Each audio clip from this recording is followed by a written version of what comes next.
Assalamualaikum warahmatullahi wabarakatuh.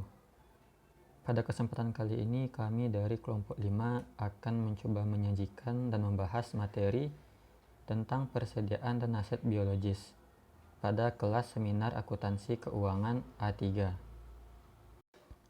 Kami dari kelompok 5 beranggotakan yang pertama Jihad Mahaputra Jerino, BP 1610532045, saya sendiri Rahmat Ivandra, BP 1710532027, dan Hawara Milanum Yevis, BP 1710533012. Adapun sumber dari materi yang akan kami bahas dan kami sajikan pada kesempatan kali ini yaitu berasal dari PSAK 14 tentang persediaan dan PSAK 69 tentang agrikultur. Untuk pembahasan yang pertama yaitu tentang PSAK 14 persediaan yang akan dibahas oleh rekan saya Hawara Milanum Yevis. Dipersilahkan. PSAK 14 persediaan. Tujuan dari PSAK ini adalah pertama untuk merumuskan perlakuan akuntansi untuk persediaan menurut sistem biaya historis. Lalu yang kedua sebagai pedoman praktis dalam penentuan biaya. Dan pengakuan selanjutnya sebagai beban termasuk setiap penurunannya menjadi nilai realisasi bersih. Lalu tujuan selanjutnya itu menyediakan pedoman rumus biaya yang digunakan untuk membebankan biaya pada persediaan. Persediaan adalah aktiva yang tersedia untuk dijual dalam kegiatan usaha normal atau aktiva dalam proses produksi dan atau dalam perjalanan, serta aktiva dalam bentuk bahan atau perlengkapan untuk digunakan dalam proses produksi atau pemberian jasa. Persediaan biasanya diukur dengan nilai realisasi bersih pada tahap produksi tertentu. Namun pada kasus seperti hasil dari pertanian atau hasil dari pertambangan yang telah ditambang atau seperti penjualan yang dijamin oleh pemerintah serta ada kontrak yang berjangka, maka atau seperti pasar homogen dan risiko kegagalan pemasaran tidak berarti ini biasanya tidak termasuk dalam kategori persediaan sesuai dengan PSAK 14 pada rincian yang telah disebutkan 3 poin tadi.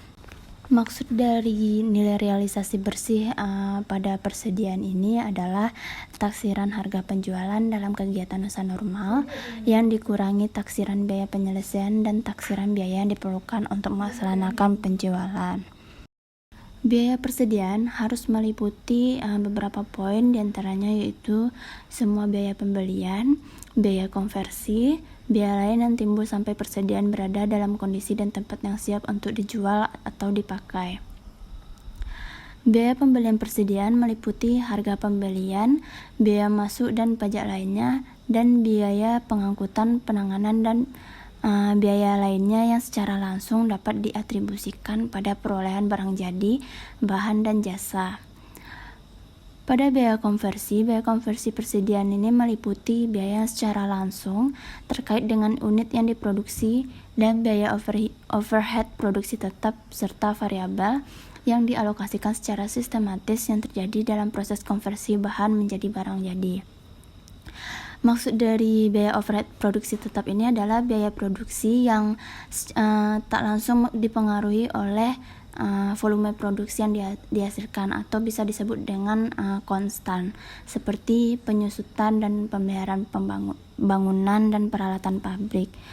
Sedangkan biaya overhead produksi variabel ini biaya itu secara langsung dipengaruhi oleh volume produksi yang dihasilkan seperti bahan tak langsung atau upah tak langsung. Persediaan ini biaya yang dikeluarkan dari biaya persediaan dan diakui sebagai beban dalam periode terjadinya adalah pertama ada jumlah pemborosan yang tidak normal. Jumlah pemborosan yang tidak normal ini contohnya seperti bahan, upah, atau biaya produksi lainnya. Lalu yang kedua ada biaya penyimpanan, kecuali biaya tersebut diperlukan dalam proses produksi sebelum dilanjutkan pada tahap produksi berikutnya. Lalu yang ketiga ada biaya administrasi dan umum. Pada biaya ini tidak memberikan sumbangan untuk membuat persediaan berada dalam lokasi dan kondisi sekarang. Lalu yang terakhir ada biaya penjualan. Pada teknik pengukuran biaya, Terdapat beberapa metode, yaitu ada metode biaya standar dan metode eceran. Dapat digunakan bila hasilnya mendekati biaya historis. Maksud dari biaya standar di sini adalah memperhitungkan tingkat normal penggunaan bahan dan perlengkapan, upah, efisiensi, serta pemanfaatan kapasitas biaya standar ini ditelaah secara berkala dan jika diperlukan akan direvisi sesuai dengan kondisi terakhirnya. Sedangkan metode eceran ini adalah digunakan dalam perdagangan eceran untuk menilai persediaan yang jumlah barangnya selalu berubah dalam waktu yang cepat, serta memiliki margin yang tidak jauh berbeda, sehingga tidak praktis kalau digunakan metode penetapan selain dari metode eceran. Biaya persediaan ini ditentukan dengan mengurangi harga jual persediaan dengan persentase margin bruto yang sesuai. Persentase ini digunakan dengan memperhatikan persediaan yang telah diturunkan nilainya di bawah harga jual normal.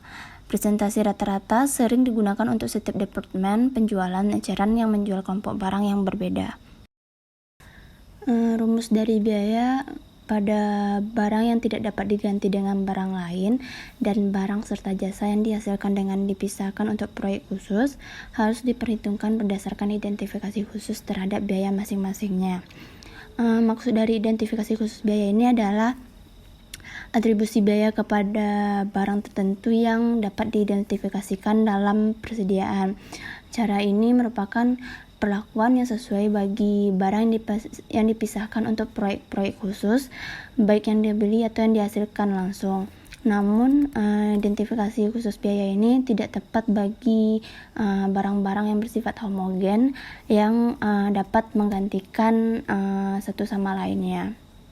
Untuk barang persediaan lain selain poin yang telah dijelaskan sebelumnya ini dihitung dengan 3 rumus. Yang pertama itu ada FIFO, yang kedua ada biaya rata-rata tertimbang, lalu yang ketiga ada LIFO. Pada FIFO ini maksudnya itu adalah first in first out, yaitu mengasumsikan barang persediaan yang pertama kali dibeli atau pertama kali ada masuk itu akan dijual atau digunakan terlebih dahulu, sehingga barang yang tertinggal itu adalah barang yang tertinggal dalam persediaan akhirnya adalah yang dibeli atau diproduksi kemudian. Sedangkan dengan rata-rata tertimbang ini, biaya setiap barangnya itu diukur dengan rata-rata tertimbang dari barang yang jenisnya sama atau serupa pada awal periode, dan biaya barang serupa ini dibeli atau diproduksi selama periode. Perhitungan pada rata-rata tertimbang ini dilakukan secara berkala atau pada setiap penerimaan pengirimannya, tergantung pada perusahaannya sendiri. Sedangkan yang ketiga itu ada LIFO, yaitu last in first out. LIFO ini mengasumsikan bahwa barang yang dibeli atau diproduksi terakhir dijual atau digunakan terlebih dahulu, sehingga yang termasuk pada persediaan akhirnya adalah yang dibeli atau diproduksi terdahulu. Selanjutnya masuk pada nilai realisasi bersih. Nilai persediaan biasanya diturunkan ke nilai realisasi bersih secara terpisah untuk setiap barang dalam persediaan. Namun demikian, dalam beberapa kondisi, penurunan nilai persediaan mungkin lebih sesuai jika dihitung terhadap kelompok barang serupa atau yang berkaitan.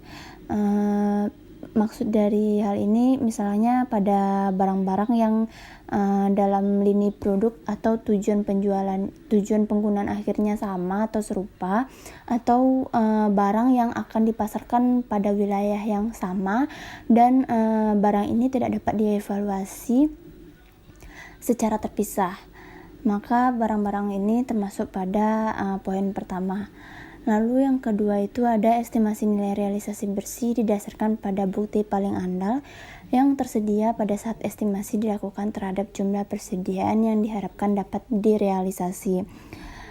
Pada estimasi ini, mereka mempertimbangkan fluktuasi harga atau biaya yang langsung terkait dengan peristiwa yang terjadi pada akhir periodenya, sepanjang peristiwa tersebut menegaskan bahwa kondisi yang ada pada akhir periode.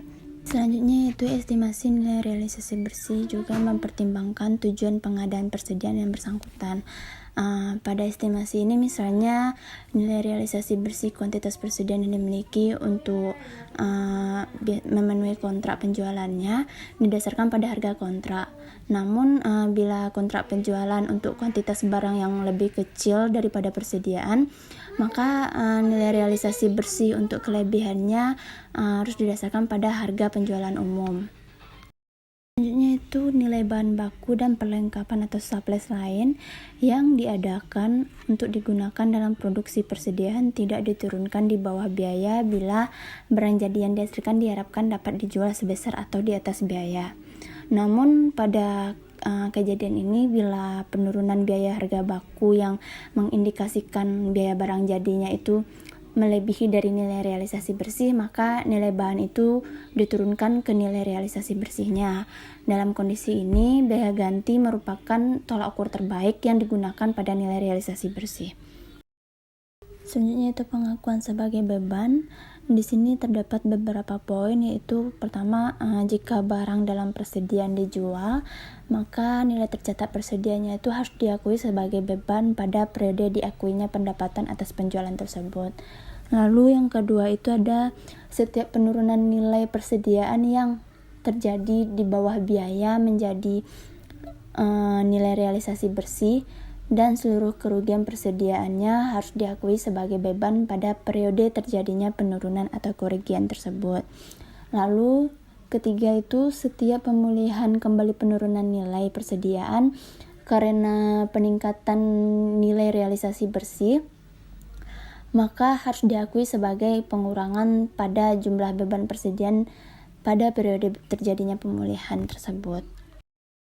Selanjutnya adalah pengungkapan. Laporan keuangan harus mengungkapkan setidaknya ada sekitar 6 poin. Yang pertama itu mengungkapkan kebijakan akuntansi yang digunakan dalam pengukuran persediaan, termasuk rumus biaya yang dipakai.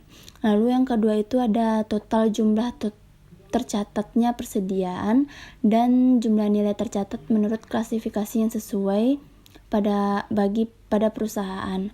Lalu yang ketiga itu ada jumlah tercatat persediaan yang dicatatnya tuh sesuai dengan nilai realisasi bersihnya. Lalu yang keempat ada jumlah dari setiap pemulihan dari setiap penurunan nilai yang diakui sebagai penghasilan selama periode sebagaimana dijelaskan pada paragraf 28. Lalu yang kelima itu ada kondisi atau peristiwa penyebab terjadinya pemulihan nilai persediaan yang diturunkan sebagaimana dijelaskan pada paragraf 28. Lalu selanjutnya itu nilai tercatat persediaan yang diperuntukkan sebagai jaminan kewajiban. Terdapat juga laporan keuangan yang harus mengungkapkan salah satu informasi berikut ini kecuali di lain informasi yang diungkapkan sebelumnya, yaitu terdapat 2 poin.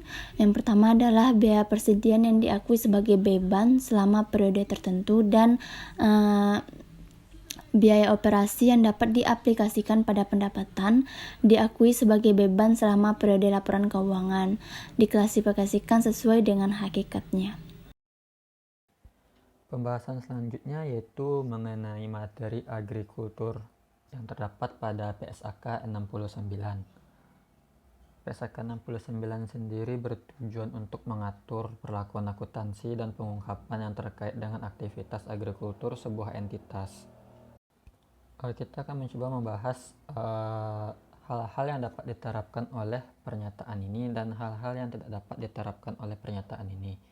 Untuk yang pertama yaitu pernyataan ini dapat diterapkan untuk pencatatan yang terkait dengan aktivitas agrikultur sebagai berikut. Yang pertama yaitu untuk aset biologis kecuali untuk tanaman produktif. Yang kedua untuk produk agrikultur pada titik panennya, dan yang ketiga untuk hibah pemerintah yang terdapat dalam paragraf 34 dan 35 PSAK 69 yang nantinya akan kita bahas. Dan pernyataan ini tidak dapat diterapkan untuk hal-hal berikut seperti tanah yang terkait dengan aktivitas agrikultur. Dapat juga kita lihat pada PSAK 16 tentang aset tetap, PSAK 13 properti investasi, dan juga ISAK 25 tentang hak atas tanah. Yang kedua, pernyataan ini tidak dapat diterapkan untuk tanaman produktif yang terkait dengan aktivitas agrikultur. Namun pernyataan ini diterapkan untuk produk dari tanaman produktif tersebut. Yang ketiga, untuk hibah pemerintah yang terkait dengan tanaman produktif. Ini tercantum dalam PSAK 61 akuntansi hibah pemerintah dan pengungkapan bantuan pemerintah. Dan yang terakhir, pernyataan ini tidak dapat diterapkan untuk aset tak berwujud yang terkait dengan aktivitas agrikultural. Pernyataan yang terdapat dalam PSAK 69 ini dapat diterapkan untuk produk-produk agrikultural yang merupakan hasil panen atau output dari aset biologis milik entitas. Produk agrikultural ini juga menerapkan beberapa pernyataan lain seperti PSAK 14 tentang persediaan ataupun pernyataan lainnya yang telah berlaku di Indonesia. Terkait dengan hal tersebut, pernyataan ini tidak mengatur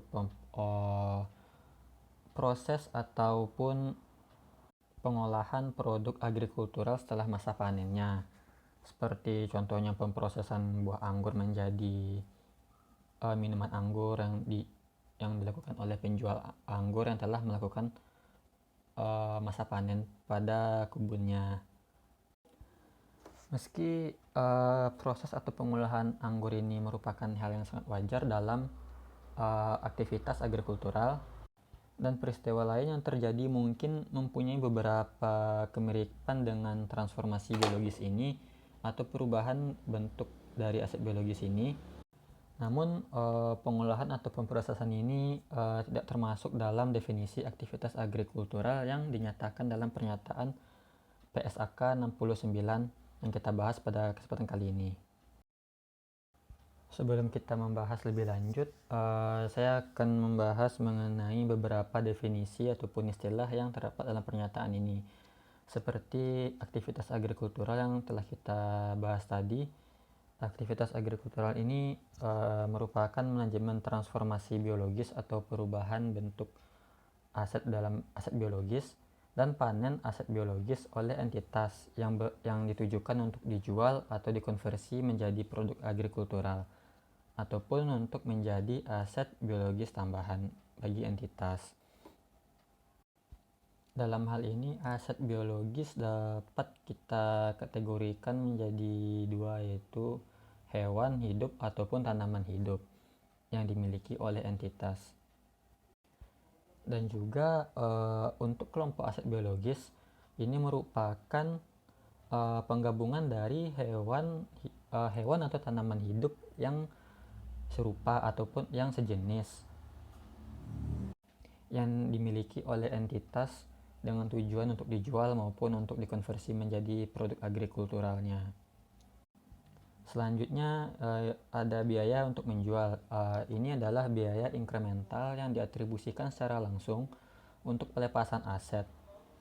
Biaya-biaya ini tidak termasuk biaya beban pembiayaan dan juga pajak penghasilan. Selanjutnya adalah panen. Panen merupakan kegiatan pelepasan produk dari aset biologis ataupun pemberhentian proses kehidupan dari aset biologis milik entitas. Dan juga hasil dari panen ini merupakan definisi dari produk agrikultural, yang mana ini adalah produk yang dipanen dari aset biologis milik entitas itu sendiri. Agar lebih mudahnya dalam kita memahami apa itu aset biologis, produk agrikultural, dan produk yang dihasilkan dari produk agrikultural, kita dapat melihat tabel berikut ini.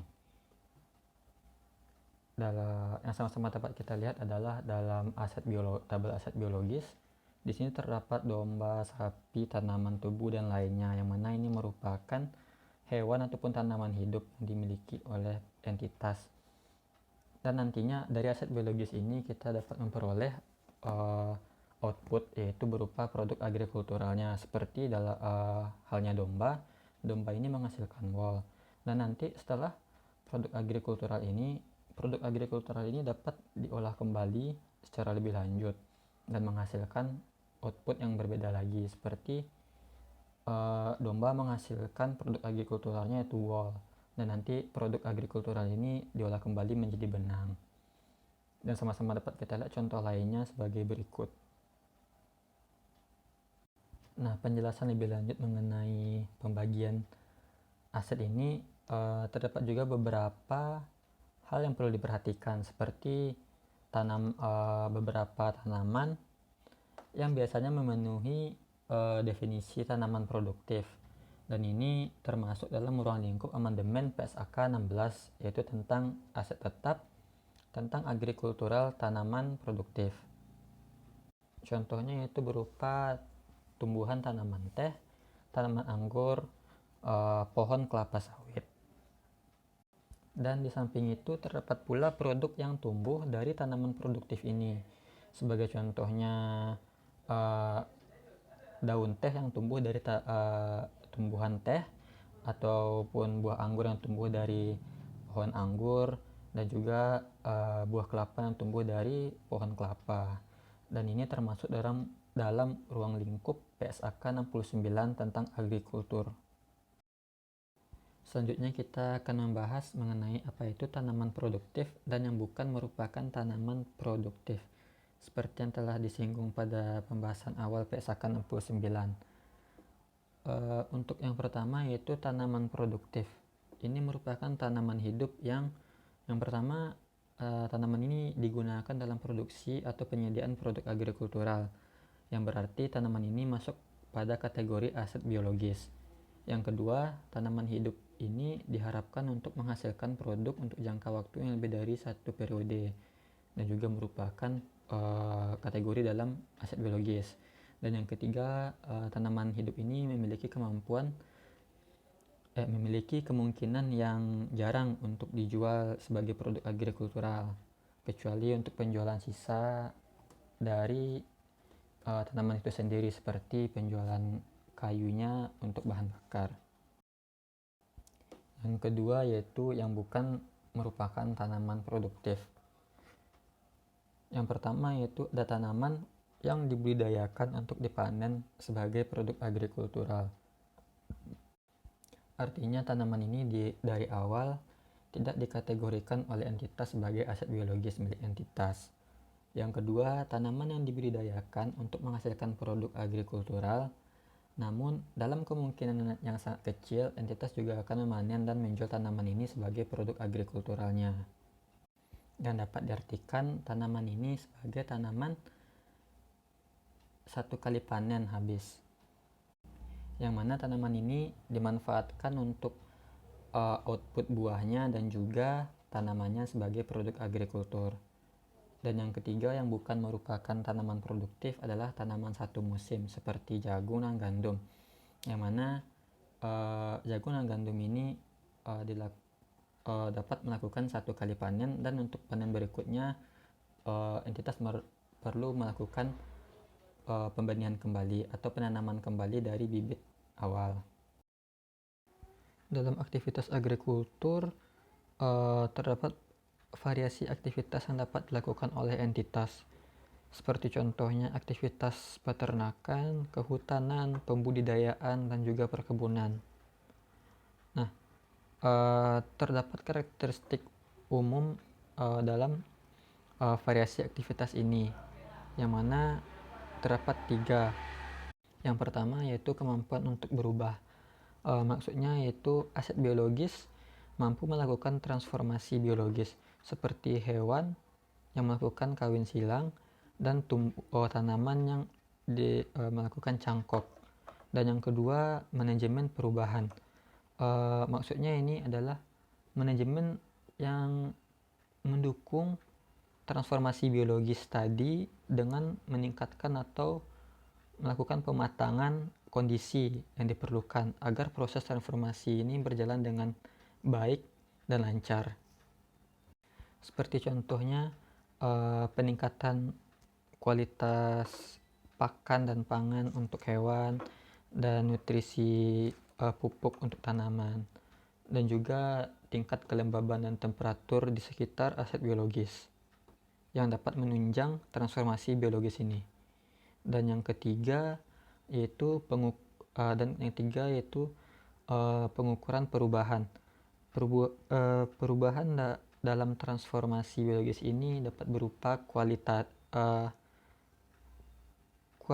dan juga kuantitas, yang mana kualitas ini dapat berupa keunggulan genetik aset biologis tersebut, dan juga di kuantitas terdapat perubahan dalam bentuk fisik aset biologis tersebut. Dan perubahan ini diukur dan dipantau melalui manajemen yang dilakukan secara rutin. Dan selanjutnya yaitu kita akan membahas mengenai salah satu karakteristik umum dalam aktivitas agrikultural, yaitu transformasi biologis. Transformasi biologis ini terdiri dari proses pertumbuhan, degenerasi, produksi, dan prokreasi yang mengakibatkan perubahan kualitas dan kuantitas aset biologis ini. Dan juga ini berkaitan dengan salah satu karakteristik umum dalam aktivitas agrikultural ini juga. Dan dalam transformasi biologis ini dapat menghasilkan dua jenis keluaran atau dua jenis output. Yang pertama yaitu perubahan aset melalui pertumbuhan dan degenerasi, yang mana dapat kita lihat ini pada aset biologis berupa peningkatan ataupun penurunan kuantitas dan kualitas dari aset biologis tersebut. Dan ataupun prokreasi ini merupakan bentuk penciptaan aset biologis baru atau inovasi dari aset biologis tersebut. Dan output yang kedua yaitu produksi produk pertanian seperti getah karet, daun teh, susu, dan lain-lain. Selanjutnya dalam pengakuan dan pengukuran dalam pernyataan PSAK 69, entitas mengakui aset biologisnya atau produk agrikulturnya hanya pada ketika terdapat situasi berikut. Yang pertama, aset biologis dikendalikan oleh entitas sebagai akibat dari peristiwa yang terjadi di masa lalu.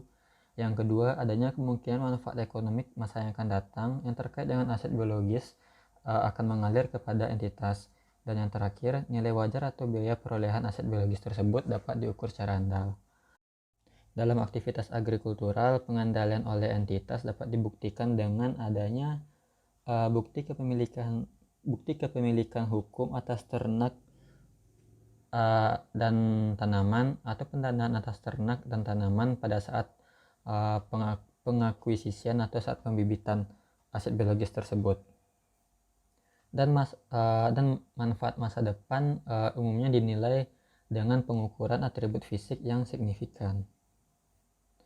Selanjutnya, aset biologis diukur pada saat pengakuan awal dan pada setiap akhir periode pelaporan pada nilai wajarnya yang dikurangi dengan biaya untuk menjual, terkecuali untuk kasus yang dimana nilai wajar atas aset biologis ini tidak dapat diukur secara andal. Selanjutnya, pengukuran nilai wajar aset biologis atau produk agrikultur dapat didukung dengan mengelompokkan aset biologis atau produk agrikultur ini sesuai dengan atribut yang signifikan. Sebagai contoh, yaitu pengelompokan aset biologis berdasarkan masa usia aset biologis tersebut ataupun berdasar kualitas dari aset biologis tersebut. Entitas dapat memilih dan menentukan atribut yang sesuai dengan atribut yang tersedia dan digunakan di pasar. Hal ini berguna untuk menentukan harga dari aset biologis milik entitas tersebut. Entitas seringkali menyepakati kontrak untuk menjual aset biologis atau produk agrikulturnya pada tanggal di masa yang akan datang atau pada satu tanggal di masa yang akan datang. Dan harga kontrak ini tidaklah relevan untuk mengukur nilai wajar aset biologis tersebut, karena nilai wajar ini mencerminkan kondisi pasar saat ini dari aset biologis tersebut, di mana para pelaku pasar seperti pembeli dan penjual melakukan transaksi pada saat tersebut. Dan dampaknya adalah nilai wajar ini nilai wajar aset biologis ini tidak dapat disesuaikan dikarenakan telah terjadinya kontrak yang dilakukan oleh entitas sebelumnya. Dan juga kontrak penjualan aset biologis ini juga dapat berubah menjadi kontrak memberatkan sebagaimana didefinisikan dalam PSAK 57. Untuk biaya perolehan terkadang dapat mendekati perkiraan nilai wajar, terutama pada saat sedikit transformasi biologis yang terjadi setelah timbulnya biaya awal. Sebagai contoh yaitu untuk bibit yang ditanam segera sebelum akhir periode pelaporan. Dan yang kedua, dampak transformasi biologis pada harga yang tidak diharapkan menjadi material. Contohnya yaitu untuk pertumbuhan dan perkembangan yang lebih awal dalam satu siklus aset biologis tersebut. Pengukuran aset biologis.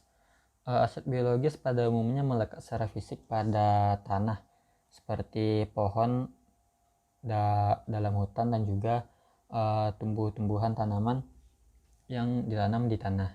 Dan karena hal ini mungkin tidak terdapat pasar terpisah untuk aset biologis yang melekat pada tanah tersebut. Namun terdapat kemungkinan adanya pasar aktif untuk aset gabungan, yaitu aset gabungan ini merupakan aset biologis tanah yang belum dikembangkan dan pengembangan tanah sebagai satu kesatuan.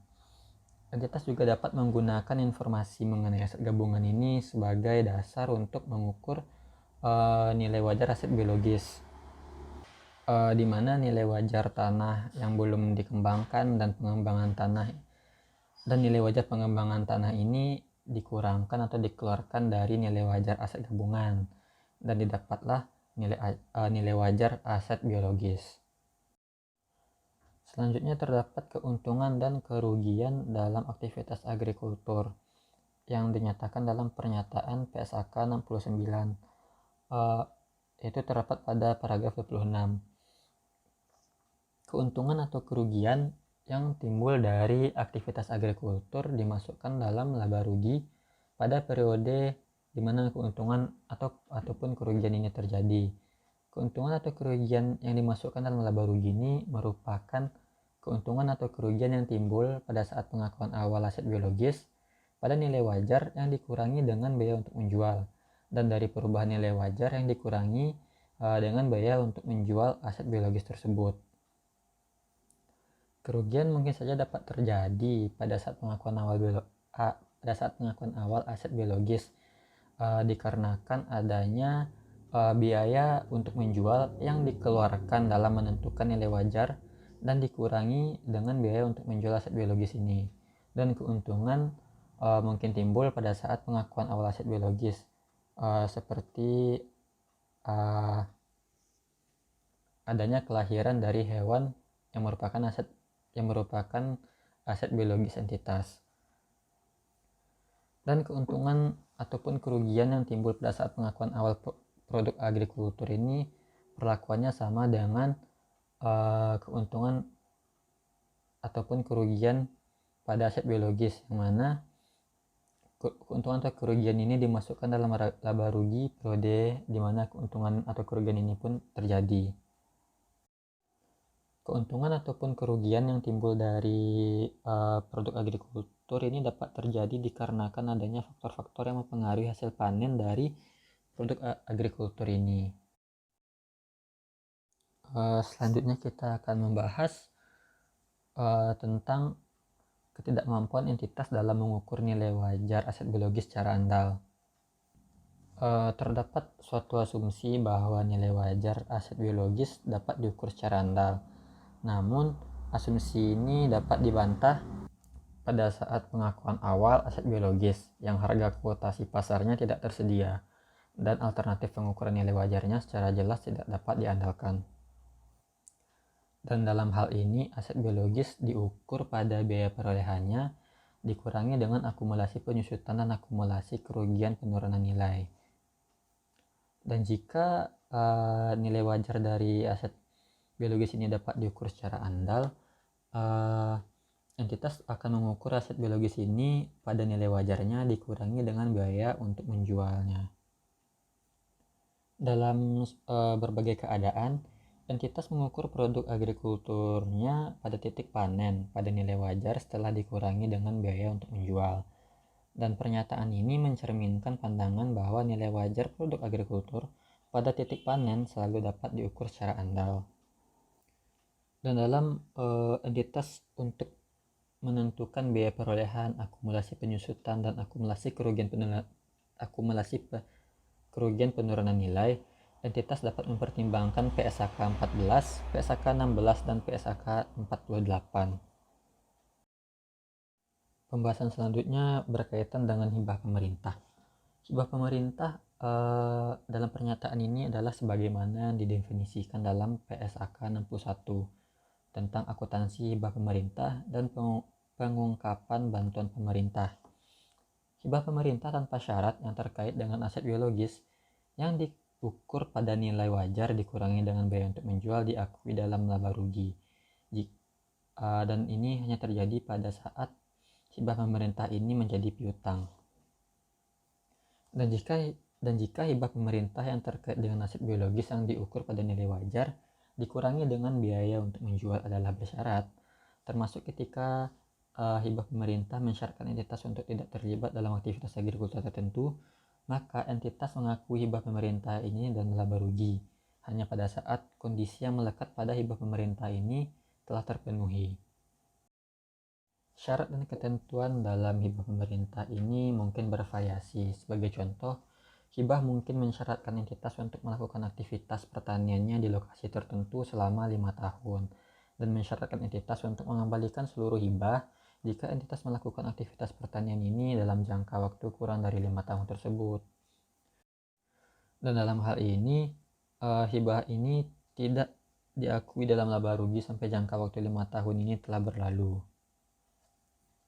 Akan tetapi, jika dalam persyaratan hibah ini memperkenankan sebagian dari hibah untuk dipertahankan entitas sesuai dengan waktu yang telah berlalu, maka entitas mengakui bagian hibah yang dipertahankan ini dalam laba rugi seiring berjalannya waktu. Terkait dengan PSAK 61 tentang akuntansi hibah pemerintah dan pengungkapan bantuan pemerintah, PSAK ini akan diterapkan jika hibah pemerintah berkaitan dengan aset biologis yang diukur pada biaya perolehan dan yang dikurangi akumulasi penyusutan dan akumulasi kerugian penurunan nilai.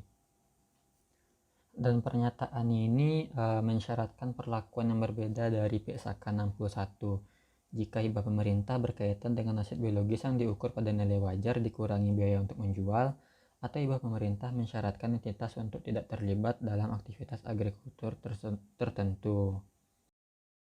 Pembahasan selanjutnya adalah bagian pengungkapan pada PSAK 69. Entitas mengungkapkan keuntungan atau kerugian gabungan yang timbul selama periode berjalan pada saat pengakuan awal aset biologis dan produk agrikultur, dan dari perubahan nilai wajar dikurangi biaya untuk menjual aset biologisnya. Dalam pengungkapan yang dilakukan oleh entitas, pernyataan dalam PSAK 69 mensyaratkan bahwa entitas harus mendeskripsikan setiap aset biologisnya dalam bentuk naratif ataupun dalam bentuk kuantitatif, di mana entitas dianjurkan untuk memberikan deskripsi kuantitatif dari setiap kelompok aset biologis, membedakan antara aset biologis yang dapat dikonsumsi dan aset biologis produktif atau antara aset biologis menghasilkan dan yang belum menghasilkan, sesuai dengan keadaan aset biologis entitas. Pembedaan yang dideskripsikan oleh entitas ini dapat memberikan informasi yang berguna dalam menilai waktu arus kas masa depan. Dan entitas juga harus mengungkapkan terkait dengan pembedaan yang dideskripsikannya. Dan masih dalam bagian pengungkapan di mana entitas dianjurkan untuk mendeskripsikan aset biologisnya. Di sini terdapat beberapa definisi dari aset biologis itu sendiri. Yang pertama, aset biologis yang dapat dikonsumsi. Ini merupakan aset biologis yang akan dipanen sebagai produk agrikultur ataupun dengan tujuan untuk dijual sebagai aset biologis. Contoh aset biologis yang dapat dikonsumsi adalah ternak yang dimaksudkan untuk memproduksi daging, ternak yang dimiliki untuk dijual, ikan yang dibudidayakan, pohon yang ditanam untuk menghasilkan potongan kayu, dan lain sebagainya. Definisi kedua tentang aset biologis yaitu aset biologis produktif. Ini adalah aset selain aset biologis yang dapat dikonsumsi. Contohnya ternak yang dimaksudkan untuk memproduksi susu, pohon yang buahnya menghasilkan buah untuk dipanen. Dan aset biologis produktif ini bukanlah merupakan produk agrikultur, melainkan dimiliki entitas untuk menghasilkan produk agrikultur. Dan aset biologis ini juga dapat diklasifikasikan baik sebagai aset biologis yang menghasilkan maupun yang belum menghasilkan, di mana aset biologis yang menghasilkan adalah aset yang telah mencapai spesifikasi untuk dipanen. Dan spesifikasi ini hanya berlaku untuk aset biologis yang dapat dikonsumsi, atau juga aset biologis yang mampu menghasilkan panen yang berkelanjutan. Spesifikasi ini berlaku untuk aset biologis yang produktif. Dan pengungkapan selanjutnya yaitu adalah pernyataan pada paragraf 46 dan 49 yang sama-sama dapat kita lihat pada slide berikut, yang mana pernyataan ini lebih berfokus pada pengungkapan aset biologis milik entitas. Untuk pembahasan selanjutnya yaitu mengenai rekonsiliasi perubahan jumlah tercatat aset biologis antara awal dan akhir periode berjalan yang dilakukan oleh entitas. Adapun rekonsiliasi tersebut mencakup yang pertama, keuntungan atau kerugian yang timbul dari perubahan nilai wajar dikurangi dengan biaya untuk menjual. Yang kedua, kenaikan karena adanya pembelian. Yang ketiga, penurunan yang diatribusikan pada penjualan dan aset biologis yang diklasifikasikan sebagai dimiliki untuk dijual sesuai dengan PSAK 58. Dan yang keempat, penurunan karena panen. Yang kelima, kenaikan yang dihasilkan dari kombinasi bisnis. Yang keenam, selisih kurs neto yang timbul dari penjabaran laporan keuangan ke dalam mata uang penyajian yang berbeda, dan penjabaran dari kegiatan usaha luar negeri ke dalam mata uang penyajian entitas pelapor. Dan adapun rekonsiliasi lainnya yaitu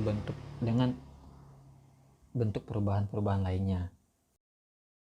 Selanjutnya dalam pengungkapan terpisah yang dilakukan oleh entitas, nilai wajar yang dikurangi dengan biaya untuk menjual aset biologis dapat berubah.